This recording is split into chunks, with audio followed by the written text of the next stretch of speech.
I'll take that. The first thing you need to do is ask yourself how you're going to win the election. And that involves where are you going to put together what we call a majority winning voter coalition? Where are you going to get the votes that you need first to make a runoff or to win a runoff? So that's number one. If you don't know where you're going to go and who you're going to appeal to and what your target audiences are, it doesn't make any difference. The second thing is, how much money do you think that you're going to need to articulate your message, and where are you going to do it? Candidates, for the most part, are utterly clueless as to where they're going to be able to get money. And it doesn't make any difference whether they're running for the Senate or for the House of Representatives on a state or a federal level or anything like that. The process is the same. One difference, though, is that in U.S. Senate races and to a certain extent in governor's races that have a high profile, they risk losing control over their own campaigns because so much outside money will come in to be spent. But that may change. There is a lawsuit that has put the brakes on the spending of these outside groups that you're seeing taking place right this minute in federal elections. And so we don't know where that's going to turn out in terms of the U.S. judiciary. But the whole fundraising thing is extremely important. I mean, what would you advise? Well, obviously, it depends on the level of resources that they have. Mm-hmm. And usually what I would suggest to a candidate is they first do a focus group as opposed to a poll, and then get a sense of what people are thinking about.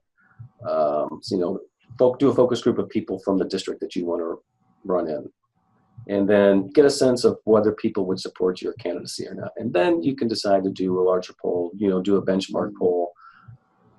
What's the level of name recognition out there? What kind of support do you think you have out there? Are they willing to vote for you? You do some head-to-head questions with the new candidate, with maybe the incumbent, and just see what happens. But, my bias is to do the live interviewer poll.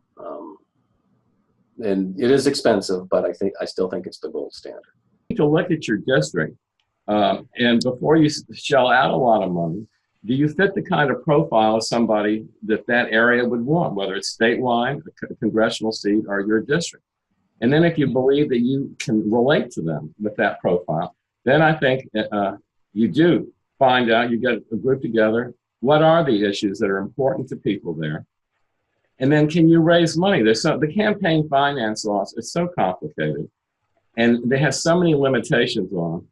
In the old days, I remember in '68, I don't want to go back too far, but I remember when Eugene McCarthy ran for president, Marty Peretz just wrote him a check for $1 million, and said, you can run. He wouldn't have been able to go. But everyone knew where the money came from. I think you ought to know exactly where all funds come from. There will be real transparency. But right now, we place all these handicaps that everyone's out there constantly fundraising because you can only get in small increments.